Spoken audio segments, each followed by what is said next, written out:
दोस्तों आज की क्लास में हम लोग पढ़ने वाले हैं मैथ कक्षा 10वीं की। और ये बिहार बोर्ड 2022 के लिए ज़्यादातर है। ठीक है, इसमें अभी हम एक्सरसाइज आधार पर हम नहीं पढ़ेंगे कि एक्सरसाइज 1.1 एक्सरसाइज 1.2 3 4 इस तरह से हमको नहीं पढ़ना है। चैप्टर 1 में ऐसे सभी प्रश्नों को पढ़ना है जो कि बोर्ड एग्ज़ाम से काफ़ी इम्पोर्टेंट हो और ये ज़्यादा चांस है पूछने का, सब टाइप का क्वेश्चन। ठीक है, और जिस विद्यार्थियों को लगता है कि मेरा तैयारी अभी तक नहीं हो पाया ठीक तरीके से, सो इस कोर्स को आप अच्छी तरीके से कर सकते हैं। मेरा पूर्ण विश्वास है आप लोग ज़रूर 90 प्लस यानी कि बोलिए कि 95 प्लस मार्क्स लाइएगा। ठीक है दोस्तों, तो चलिए हम कुछ वास्तविक संख्या यानी कि चैप्टर 1 से कुछ ऐसे प्रश्नों को लिए हैं जो कि प्रीवियस ईयर में जितने बार पूछे गए हैं, मोस्ट सेलेक्टेड इंपॉर्टेंट क्वेश्चन जो है बार बार पूछे जाते हैं। ठीक है, तो उन सब टाइप को हम क्वेश्चन यहाँ पर एक आज वीडियो में कवर कराने वाले हैं। हो सकता है इसका दूसरा पार्ट बने या तीसरा पार्ट बने, क्योंकि वीडियो लंबा हो जाने के कारण वीडियो हम चाहते नहीं कि लंबा हो, तो इसीलिए दोस्तों हमने मोस्ट चैप्टर 1 से 11 क्वेश्चन को जो है ना चूज़ किया, यानी पसंद किया है कि इस क्वेश्चन से बाहर बोर्ड एग्जाम में नहीं पूछा जाएगा। कौन से चैप्टर से? वास्तविक संख्या यानी कि चैप्टर 1 से। और हर साल बोर्ड में इस चैप्टर से 2 मार्क्स का पूछा जाता है। कितने मार्क्स का पूछा जाता है दोस्तों? 2 मार्क्स का। सो आप लोग काफ़ी ध्यान से देखिए और अपना नोट्स और पेन निकाल लीजिए और बारी बारी के तरीके से हम जैसे आपको समझा रहे हैं और बता रहे हैं उस तरीके से आप कॉपी में नोट करते जाइए। तो चलिए आपको दिखाते हैं वो कौन कौन से क्वेश्चन हैं। तो दोस्तों ये सब टाइप का ये क्वेश्चन है। हम क्वेश्चन यहाँ पर 11 लिए हैं, 11 को लिए हैं। तो इसमें से पहला क्वेश्चन है कि यूक्लिड विभाजन एल्गोरिथम का प्रयोग कर 135 और 225 का एचसीएफ ज्ञात करें। एचसीएफ की जगह पर मौसो भी दे सकता है, तो आपको घबराना नहीं है। ठीक है दोस्तों, अब बताइए क्या यूक्लिड विभाजन एल्गोरिथम का प्रयोग कर क्या आपको यही दोनों एग्जाम में देगा? नहीं, इसके आधार पर यहाँ पर नंबर एक्सचेंज कर देगा। सो आपको देखना है कि नंबर किस तरीके से दे, सो उसका हम क्या ज्ञात कर सकें? मौसो। ठीक है दोस्तों, तो बढ़ते हैं दूसरे नंबर क्वेश्चन पे। दूसरा नंबर में हमको क्या देखना है कि दिखाइए कि कोई भी धनात्मक विषम पूर्णांक 6q+1 या 6q+3 या 6q+5 के रूप का होता है, जहाँ q कोई क्या है? पूर्णांक है। ये जितना भी क्वेश्चन इसमें 11 क्वेश्चन लिए हैं दोस्तों, ये काफ़ी इंपॉर्टेंट अक्सर ये पूछेगा, तो इसी 11 में से कोई एक पूछेगा, 2 पूछेगा या 3 पूछेगा। ठीक है दोस्तों, अब तीसरा नंबर, दो संख्याओं का मौसो 145 और लौसो है 2175। यदि एक संख्या 725 है तो दूसरी संख्या ज्ञात करें। ठीक है, इस तरीके से आपको देगा क्वेश्चन। अब चौथा क्वेश्चन है कि अभाज्य गुणनखंड विधि द्वारा 96 एंड 404 का मौसो ज्ञात करें, और इसका क्या ज्ञात करना है? लौसो भी ज्ञात करना है। यानी इन दो संख्या का अभाज्य गुणनखंड विधि से पहले मौसो ज्ञात करना है, फिर लौसो ज्ञात करना है। देखिए दोस्तों, ये काफ़ी इंपॉर्टेंट क्वेश्चन है ये सब, इसीलिए हम इस वीडियो में आपको ये सब क्वेश्चन दिखा रहे हैं और बारी बारी तरीके से इसका हम सॉल्यूशन आपको कराते जाएंगे। ठीक है दोस्तों, अब 5 नंबर में, यदि 972 126 का 504 है तो मौसो इतना का ज्ञात करें। यानी कि मौसो यानी संख्या वही है, पहली संख्या या दूसरी संख्या, यहाँ भी वही है, पहली संख्या दूसरी संख्या। हमको फाइंड सिर्फ क्या करना है? मौसो ज्ञात करना है। इसमें लौसो दिया हुआ है 504। समझ गए दोस्तों। अब 6 नंबर क्वेश्चन आता है, संख्या 3825 का अभाज्य गुणनखंड ज्ञात कीजिए। ये कितना सब सवाल ईजी दिया है, ये 5 क्लास से रिलेटेड दिया है। अभाज्य गुणनखंड विधि ये सब 5 क्लास में मिलेगा आपको। ठीक है, सब समझिए कि बोर्ड एग्जाम काफ़ी अब इजी टाइप का क्वेश्चन देने लगेगा। ठीक है दोस्तों, तो ये आप लोग घबराइएगा नहीं, ये सब आप लोगों से हो जाना चाहिए। ठीक है, अब 7 नंबर में है कि सिद्ध कीजिए। आपसे √3 भी दे सकता है एग्जाम में, √2 भी दे सकता है, √7 इंटू 5 भी दे सकता है, √7 भी दे सकता है, या 3 + √5 भी दे सकता है। इस तरह से क्वेश्चन आपको दे देगा और बोलेगा कि सिद्ध कीजिए कि ये अपरिमेय संख्या है या नहीं। सिर्फ है, ठीक है, प्रूफ करना है। और 8 नंबर में 5 पूर्णांक 4/18 या 8/20 का दशमलव प्रसार ज्ञात कराएं। हो सकता है आपको ये पूर्णांक के फॉर्म में दे दे और या तो एक भिन्न के फॉर्म में दे दे और बोल देगा इसका दशमलव प्रसार क्या होगा। ठीक है, ये हम बाद में डिस्कस करेंगे दोस्तों। ठीक है, पहले हम आपको क्वेश्चन समझा दे रहे हैं। 9 नंबर में 0.2 बार, ऊपर में ये डैश लगा हुआ यानी कि ये बार है, 0.5 बार, यानी कि ये दशमलव के बाद जो नंबर्स है वो ऊपर बार का मतलब क्या हुआ? यानी कि ये रिपीटेड नंबर, यही बार बार रिपीट होगा। और इस टाइप का क्वेश्चन जो है ना, बोल देगा कि परिमेय संख्या के सरल के रूप में व्यक्त करें। ठीक है दोस्तों, यहाँ भी 10 नंबर में भी सेम वही क्वेश्चन है। रूट यानी कि 2.47 ऊपर बार लगा हुआ है, कोमा या 0.12 के ऊपर बार या 1.34 को PYQ के फॉर्म में, यही यानी कि इसी क्वेश्चन को चेंज कर दे। एक बार बोल दे परिमेय संख्या के सरल रूप में व्यक्त करें और दूसरी बार बोल दे कि पी वाई क्यू के फॉर्म में बदल दें। आपको घबराना नहीं है, जितने भी टाइप से एग्जाम में पूछेगा हम उन सब टाइप को जो है ना ले लिए हैं क्वेश्चन। ठीक है दोस्तों, आपको घबराना नहीं है। एक अंत में दे सकता है कि जांच कीजिए कि क्या किसी प्राकृतिक संख्या n के लिए संख्या 6 पर पावर n अंक 0 पर समाप्त हो सकता है। ठीक है, हमको उम्मीद है दोस्तों ये क्वेश्चन आप लोग अच्छी तरीके से पढ़े होंगे। ठीक है, तो एक समझिए कि 1 से 2 महीने में हम इस सब टाइप का क्वेश्चन को जो है ना रिवीजन करेंगे। अच्छी तरीके से रिवीजन भी हो जाएगा आप लोगों का और तैयारी भी हो जाएगा। ठीक है दोस्तों, तो चलिए हम बारी बारी तरीके से जो है ना क्वेश्चन को बनाना स्टार्ट करते हैं। देखते हैं क्वेश्चन यानी कि पहले वीडियो में हम कहाँ तक क्वेश्चन को हल कर सकते हैं दोस्तों। ठीक है, तो चलिए बढ़ते हैं क्वेश्चन नंबर 1 की तरफ। और चैप्टर 1 में समझ लिए कि आपको 11 क्वेश्चन ही पढ़ना है, एक्सरसाइज आपको नहीं पढ़ना है। 11 क्वेश्चन में ही कोई आएगा। ठीक है दोस्तों, और आप लोगों तो शुरू से पढ़ते होंगे, बेसिक जरूर पढ़े होंगे, तो इसीलिए हम डायरेक्ट आपको क्वेश्चन बताना स्टार्ट करते हैं दोस्तों। ठीक है, तो पहला नंबर क्या कर रहा है कि यूक्लिड विभाजन एल्गोरिथ्म का प्रयोग कर 135 और 225 का एचसीएफ यानी कि मौसो ज्ञात करें। तो चलिए मौसो ज्ञात करते हैं दोस्तों। तो चलिए क्वेश्चन जो कहता है वो पहले हम उतार देते हैं। और एचसीएफ किसकी विधि से ज्ञात करना है दोस्तों? यूक्लिड विभाजन एल्गोरिथ्म की सहायता से ना दोस्तों, वो आप पहले लिख दीजिए, यूक्लिड विभाजन प्रमेयिका से। इसका फॉर्मूला तो आप लोग अच्छी तरीके से पढ़े होंगे।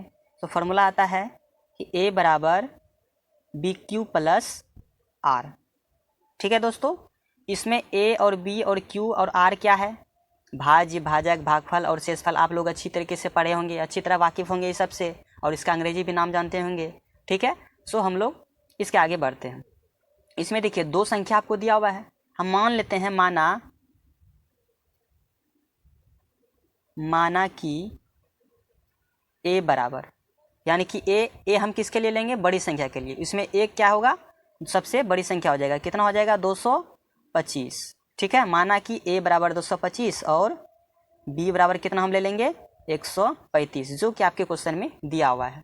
ठीक है दोस्तों, देखिए इसमें कभी भी मौसो यदि ज्ञात किए होंगे, आप याद पाड़िए, आप क्लास 6 में या 5 में पढ़े होंगे, यदि कोई 2 संख्या का मौसो ज्ञात करना है तो भाग विधि से आप सीखे हैं और अभाज्य गुणनखंड विधि से भी सीखे हैं। तो भाग विधि से क्या करते थे? छोटी संख्या को बड़ी संख्या में भाग देते थे कि नहीं? ठीक है, तो वही करना है यहाँ पर। तो बड़ी संख्या को भाग देना है, बड़ी संख्या में भाग देना है छोटी संख्या से। तो हमेशा बड़ी संख्या को कहाँ लिखेंगे? बराबर के लेफ्ट साइड में, जबकि यहाँ पर इस फॉर्मूले पर हमको बैठाना है। तो A बराबर क्या हो जाएगा? 225 बराबर B के बराबर B, यानी कि इसके प्लेस पर हम क्या लिखेंगे?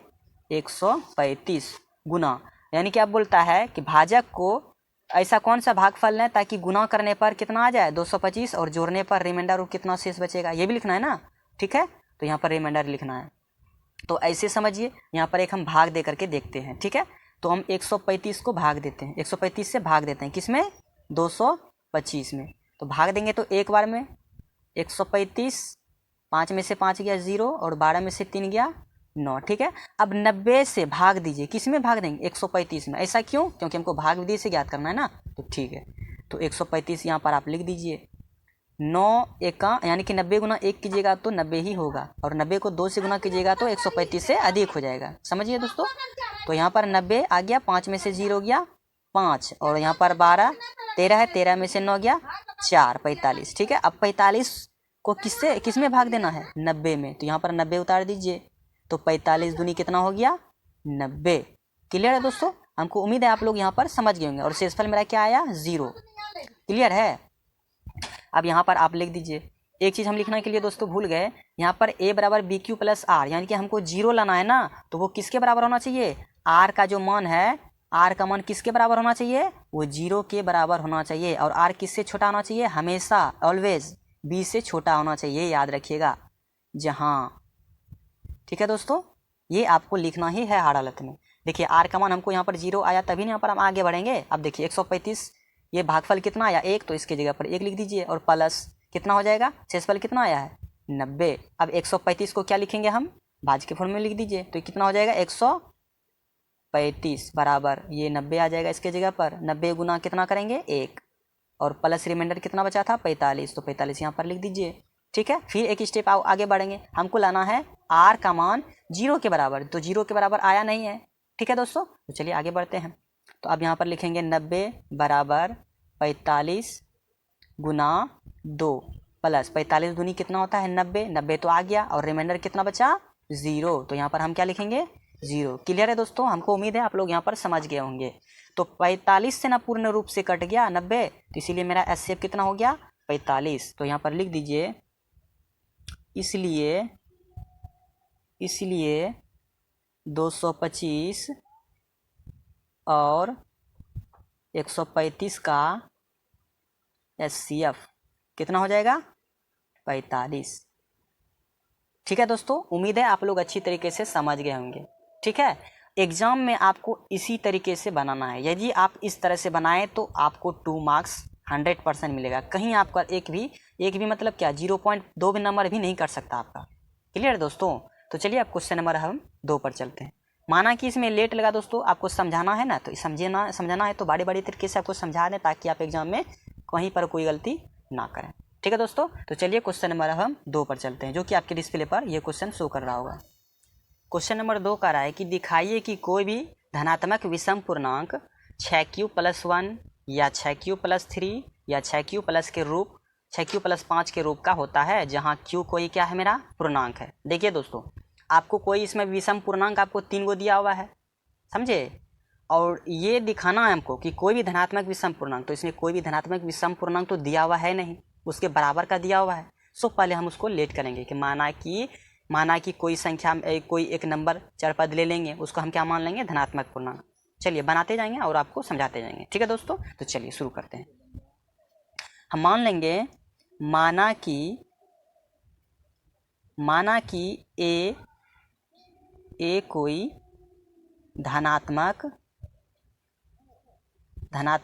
विषम पूर्णांक है, धनात्मक विषम पूर्णांक है।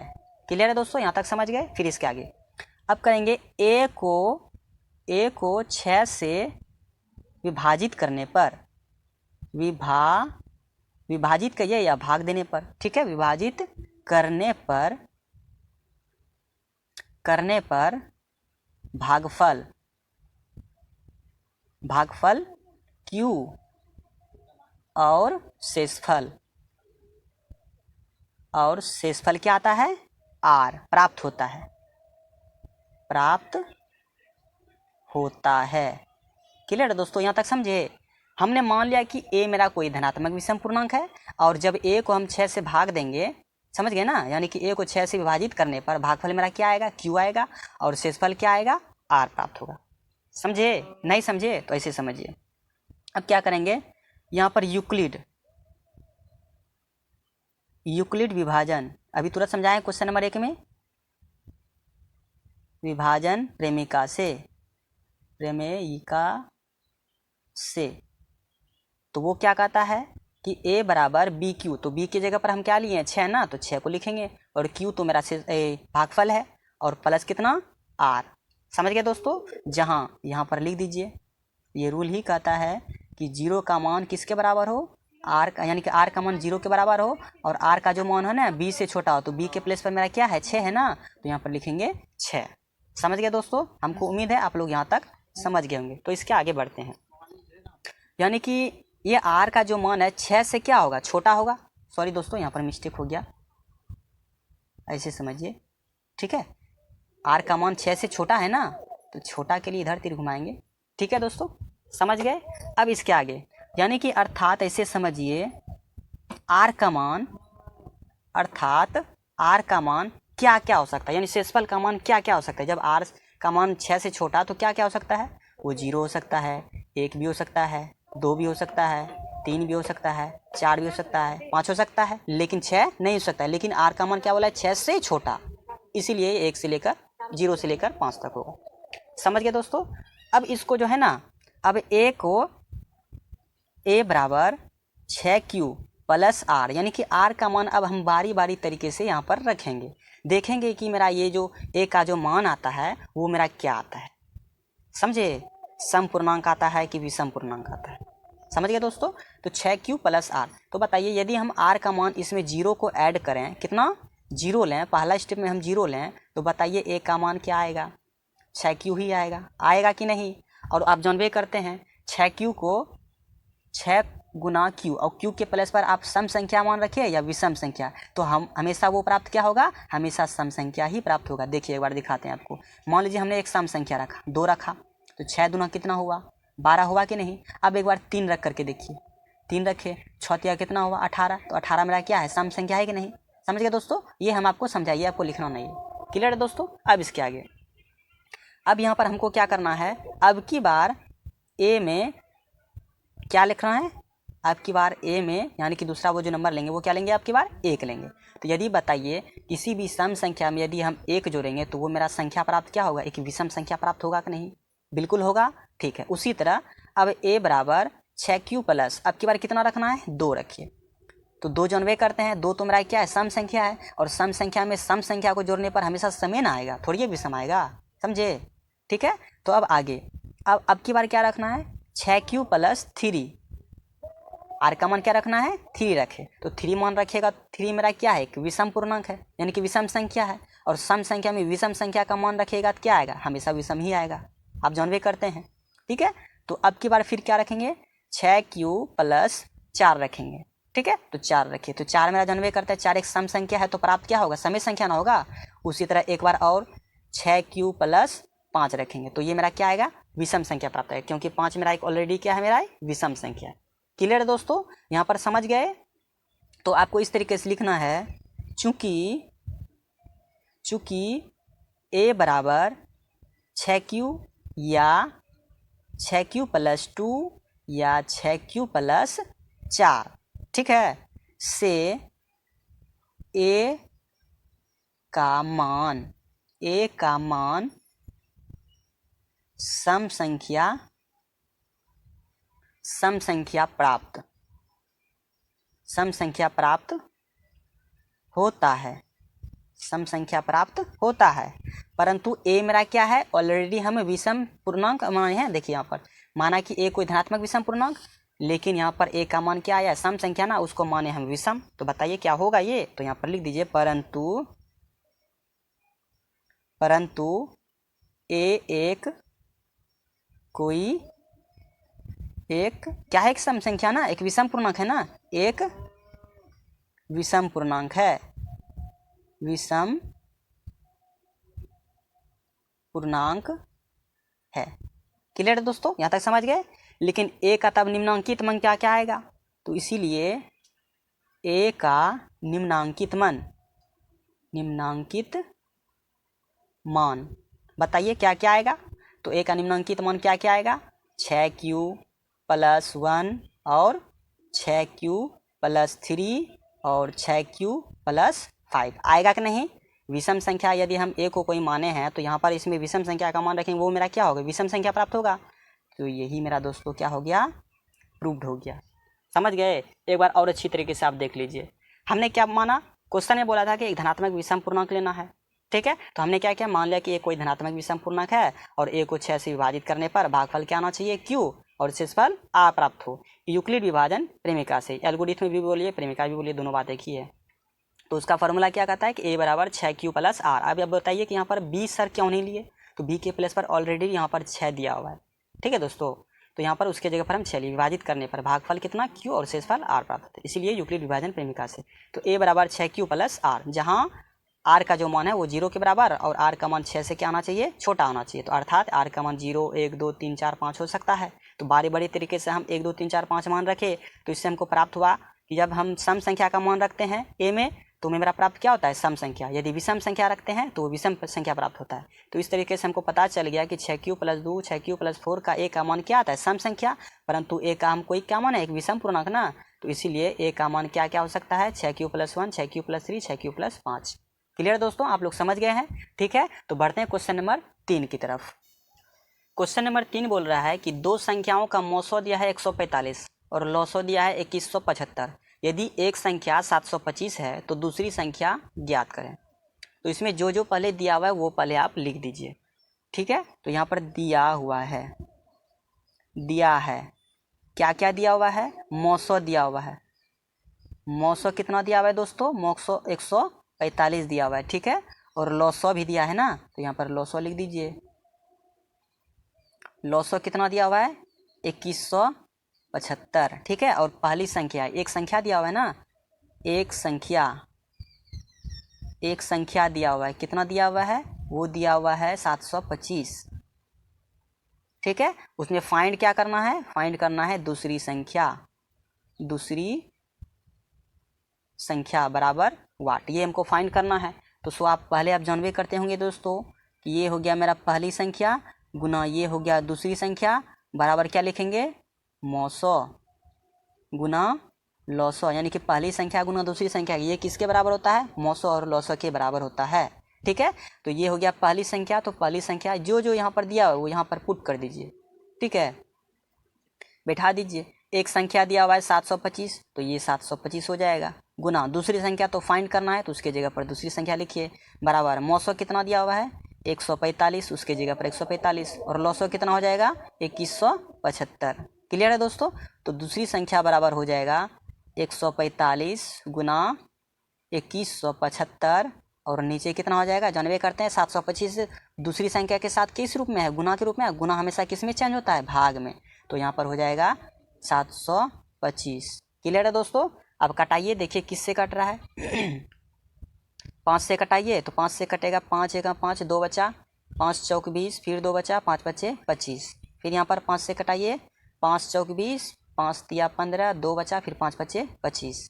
145 से 145 कट गया, तो बचा कितना 435। तो यही हो गया मेरा दूसरी संख्या, ठीक है दोस्तों। तो यहाँ पर लिख दीजिए दूसरी संख्या बराबर कितना हो जाएगा 435। इस तरीके से आपको सुंदर सुंदर राइटिंग में हल करना है, आपका नंबर कहीं पर कहीं कोई नहीं काटेगा दोस्तों, ठीक है। उम्मीद करते हैं ये भी क्वेश्चन आप लोग समझ गए होंगे, काफ़ी ईजी है दोस्तों, ये सब तो आप लोग भी बना लीजिएगा, ठीक है। चलिए क्वेश्चन नंबर हम 4 की तरफ चलते हैं। क्वेश्चन नंबर 4 का रहा है दोस्तों, अभाज्य गुणनखंड विधि द्वारा 96 तथा 404 का मौसो ज्ञात करें एवं उससे उसका लौसो भी ज्ञात करना है। यानी कि दो संख्या दिया हुआ है आपको, ठीक है, दो संख्या का मौसो और लौसो दोनों ज्ञात करना है। कौन विधि से, अभाज्य गुणनखंड विधि से। बताइए, ये सब क्वेश्चन नहीं बनेगा आपसे, ठीक है दोस्तों। चलिए बनाते हैं। इसमें सबसे पहले हम क्या करेंगे, संख्या दिया हुआ है ना कोई दो संख्या, ठीक है, तो दोनों का क्या करना है, मौसो और लौसो। तो सबसे पहले यहाँ पर 96 लिख दीजिए, 96 बराबर, उसके बाद क्या लिखेंगे 404 दिया हुआ है ना, 404 भी लिख दीजिए। अब दोनों का क्या करना है, अभाज्य गुणनखंड, तो साइड में आप कर सकते हैं 96 का अभाज्य गुणनखंड और यहाँ पर 404 का गुणनखंड। देखिए दोस्तों, आपको इस तरीके से करना है सुंदर सुंदर राइटिंग में, ताकि वो नंबर उसका काटने का एक भी मौका मत छोड़िए, ठीक है, एक भी मौका नहीं छोड़ना है, हमेशा उसको इतना उलझा करके रखना है सुंदर सुंदर राइटिंग में, तो वो एक भी नंबर ना काटे। इस तरीके से आपको हल करना है। और क्लियर दोस्तों। तो चलिए इसमें 2 से पहले हम भाग देते हैं। 2 चौके 8, 2 अट्ठी 16, फिर 2 से कटेगा 24, फिर 2 से कटेगा 12, फिर 2 से कटेगा 6, फिर 2 से कटेगा 3, अब नहीं कटेगा। अब 404 में देखते हैं, 2 से कटेगा कितने बार में, 202 बार में, फिर 2 से कटेगा 101 बार में। समझ रहे हैं दोस्तों ना, ठीक है। तो 96 का गुणनखंड कितना होगा, 2 गुना 2 गुना 2 गुना 2 गुना 2 गुना 3, ठीक है। और 404 का कितना होगा, 2 गुना 2 गुना 101। क्लियर है दोस्तों। तो यहाँ पर हमको सबसे पहले मौसो ज्ञात करना है, तो मौसो बराबर लिख दीजिए। तो मौसो यानी कि एचसीएफ क्या कहता है कि दोनों संख्या के गुणनखंड में जो कॉमन हो वही मेरा मौसो होता है। तो पहला 2 है, उसमें भी 2 है, तो पहला एक 2 कॉमन हुआ, गुना, फिर दूसरा 2, दूसरा भी 2 इसमें है, तो दूसरा भी 2 कॉमन हुआ, तीसरा 2 तो इसमें है नहीं, यानी कि अब इसके अलावा कॉमन नहीं आएगा, ठीक है। तो यानी कि ये मेरा कॉमन कितना आया, 4 आया, यानी कि 4 से हम दोनों संख्या में भाग देंगे तो पूर्ण रूप से कट जाएगा। समझ गए दोस्तों। यानी इसका 96 404 का एचसीएफ कितना हो गया, 4। अब लौसो देखते हैं। तो लौसो किस तरह ज्ञात करना है, एलसीएम। तो एलसीएम क्या कहता है कि मौसो जितना हुआ वो पहले आप लिख दीजिए, ठीक है, और उसके बाद जो संख्या बचा गुना के रूप में तो उसको भी लिखिए। यहाँ तक तो मेरा हो गया था। अब इसके अलावा क्या क्या बचा था, 2 गुना 2 गुना 2 गुना 3, यानी कि 3 को 2 बचा था, लिख दीजिए 2 गुना 2 गुना 2 और गुना कितना 3, और गुना इसमें क्या बचा है 101 बचा है, तो 101। आपको दोस्तों यहाँ पर ऐसे टिक नहीं करना, हम समझाने के लिए आपको टिक लगा रहे हैं, ठीक है, ऐसे आपको करना नहीं है। अब देखिए गुना कीजिए, आपको इस तरीके से आपको गुना करना है, ताकि देखिए यहाँ पर 3 दूनी 6, 6 दूनी 12 और 12 दूनी 24, और 24 गुना 4 कीजिएगा तो कितना हो जाएगा, 24 चौके 96 हो जाएगा, और 96 गुना कितना करना है 101। 96 गुना 101 कीजिएगा तो 101 96 कम 96 हो जाएगा 96। क्लियर है दोस्तों, यहाँ तक उम्मीद है आप लोग अच्छी तरीके से समझे होंगे। एक बार और अच्छी तरीके से देख लीजिए। गुणनखंड दोनों का किए हैं, ठीक है यहाँ पर, और उसका मौसो ज्ञात किए, और मौसो जितना निकला था तो लौसो में गुना करके रूप लिख दिया, और मौसो के अलावा जितना बचा था संख्या गुणनखंड के रूप में उसको यहाँ पर लिख दिए, तो वही मेरा क्या हो गया लौसो हो गया। इस तरीके से आपको बनाना है। चलिए क्वेश्चन नंबर अब हम 5 की तरफ चलते हैं। क्वेश्चन नंबर 5 पढ़िए दोस्तों, क्या कह रहा है। यदि लौसो 72 126 बराबर 504 है तो मौसो 72 126 का ज्ञात करें। लीजिए क्वेश्चन नंबर वही वाला सवाल हो गया जिसमें क्वेश्चन नंबर 3 में बताए थे अभी तुरंत। कोई दो संख्या दिया था, उसमें एक लौसो दिया था या ये मौसो दिया था, उसका क्या पूछ रहा था, पहली संख्या या दूसरी संख्या। उसी तरीके से बनेगा, ठीक है दोस्तों। इसमें जबकि दिया हुआ है नहीं, तो इसमें दिया हुआ नहीं है तो हम क्या करेंगे दोस्तों, यहाँ पर मान लेंगे कि माना कि पहली संख्या बराबर इतना और दूसरी संख्या बराबर इतना, तो इस तरीके से मान करके हमको चलना है। इसमें दिया हुआ नहीं है लेकिन हमको लेट करना है। क्या करेंगे, माना कि पहली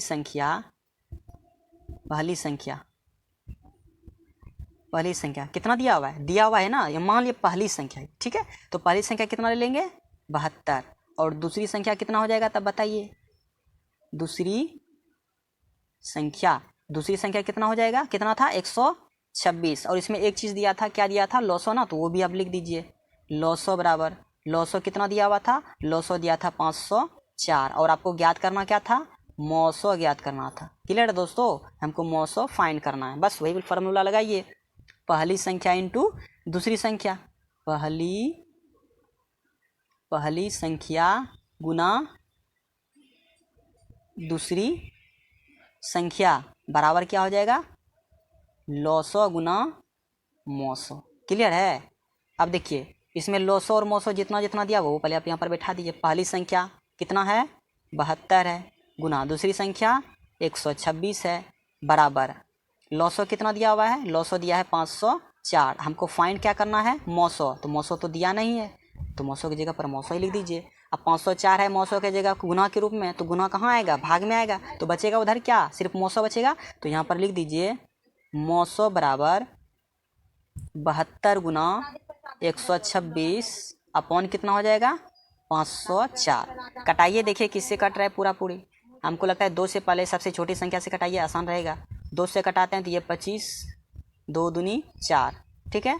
और ये 2 से कटाइए, 2 6 12, 2 तिया 6, और कटेगा चलिए 2 से तो नहीं कटेगा, 5 7 हाँ 3 से कट रहा लगता है। 3 8 24, 3 चौके 12, 3 दूनी 6, 3 एक 3 21, ठीक है। अब देखिए तो 3 से कट रहा है, 3 से फिर कट रहा है, यानी कि 3 दूनी 6, 3 8 24, 3 7 21, 28, 7 चौके 28। अब 4 से 72 में भाग दे दीजिए, 4 से कटाइए, देखिए कितना आता है मौसो, तो 4 से कटाएंगे 72 तो आ जाएगा 4 एक 4, बचा 3 और 2 32 हो गया, तो 4 8 32, यानी मौसो मेरा कितना हो गया 18 हो गया। यही हो जाएगा मेरा दोस्तों मौसो, ठीक है। उम्मीद है आप लोग यहाँ तक समझ गए होंगे, ठीक है। तो चलिए अब क्वेश्चन नंबर लास्ट 6 की तरफ चलते हैं, ठीक है दोस्तों। तो चलिए अब क्वेश्चन नंबर हम 6 पढ़ते हैं। क्वेश्चन नंबर 6 में बोल रहा है कि संख्या 38 25 का अभाज्य गुणनखंड कीजिए। देखिए कितना सिंपल सब सवाल है, ये सब पूछ रहा है, बताइए, ठीक है। तो चलिए बनाते हैं। 38 25 है ना, 38 25, ये कोई एक मेरा नंबर दिया हुआ है, इसका क्या ज्ञात करना है, अभाज्य संख्या ज्ञात करना है, ठीक है, गुणनखंड के रूप में, यानी कि गुणनखंड का मतलब गुना के रूप में टुकड़ा कि कर दीजिए इस संख्या का, ठीक है। तो चलिए यहाँ पर देखते हैं 38 25 का टुकड़ा करते हैं। तो पहले हमेशा छोटी संख्या से करेंगे, तो 2 से तो पॉसिबल है नहीं, तो 3 से देखते हैं। 3 3 एक 3, 3 दूनी 6 और 2 बचा, 2 और 2 22 हो गया, 3 7 21, 3 5 15। अब किससे कटेगा, फिर से 3 से कट रहा है क्या, 3 से देखिए कट रहा है, तो 3 चौके 12, 3 दूनी 6, 3 5 15, ठीक है दोस्तों यहाँ तक। अब इसके बाद 425 तो अब 3 से नहीं लगेगा, 5 से दीजिए, 5 8 40, 5 5 25। अब फिर 5 से कटाइए, 5 एक 5, 5 7 35। अब फिर 5 से तो कटेगा नहीं, किससे गलत कर दिए क्या, 5 8 40 और ये 5 5 25 85, ठीक तो है, लगता है ठीक जा रहा है। 5 से कटाएंगे, 5 दिया, 5 एक 5, 3 5 7 17 हो जाएगा, यानी कि 7 5 दिया 5 7 35 17। अब 17 तो कटेगा नहीं किसी से, 17 से कटेगा, तो इसलिए 38 25, यानी कि 38 25 का अभाज्य गुणनखंड क्या हो गया, 3 गुना 3 गुना 5 गुना 5 गुना 17। आप चाहें तो घात के फॉर्म में लिख दीजिए, 3 पर पावर 2 गुना 5 पर पावर 2 गुना 17 पर पावर नहीं कुछ तो 1। यही हो गया दोस्तों मेरा आंसर। बताइए, इतना सा क्वेश्चन 2 नंबर के लिए आता है एग्जाम में, तो ये सब आप नहीं हल कर पाइएगा। बताइए दोस्तों, इतना इजी सब टाइप का क्वेश्चन पूछता है। ठीक है, हम आपको जितना बता रहे हैं इतना यदि आप बोर्ड एग्जाम में करके आते हो तो हम लेते हैं आपको गारंटी 95 प्लस मार्क्स ऊपर ही आएगा, आपका इससे कम नहीं आएगा यदि इस तरीके से आप बनाते हो। ठीक है दोस्तों, जैसे ही ये चैप्टर का ये इंपॉर्टेंट क्वेश्चन खत्म होगा आपको हम ऑब्जेक्टिव टाइप भी कराएंगे, टेंशन मत लीजिए। ठीक है दोस्तों, तो वीडियो ज़्यादा हम लंबा नहीं करना चाहते हैं। ठीक है, तो नेक्स्ट वीडियो में जो है ना इसके आगे का पार्ट हम कवर करेंगे, क्वेश्चन नंबर 7 से लेकर 11 तक। ठीक है दोस्तों, तो चलिए आज भर इतना ही, और आप जितना भी ये क्वेश्चन हम बताए ये आप लोग ज़रूर रिवीजन कीजिए दोस्तों, आपको ठीक है ना बहुत अच्छी तरीके से कुछ ज़रूर फ़ायदा मिलेगा इस क्वेश्चन को हल करने से। ठीक है दोस्तों, तो चलिए मिलते हैं नेक्स्ट वीडियो में। यदि आप लोगों को यह वीडियो अच्छा लगा हो तो सिर्फ लाइक कीजिए, उसके बाद तो आप नोटिफिकेशन मिलते ही रहेगा। ठीक है दोस्तों, तो चलिए मिलते हैं नेक्स्ट वीडियो में, तब तक के लिए जय हिंद।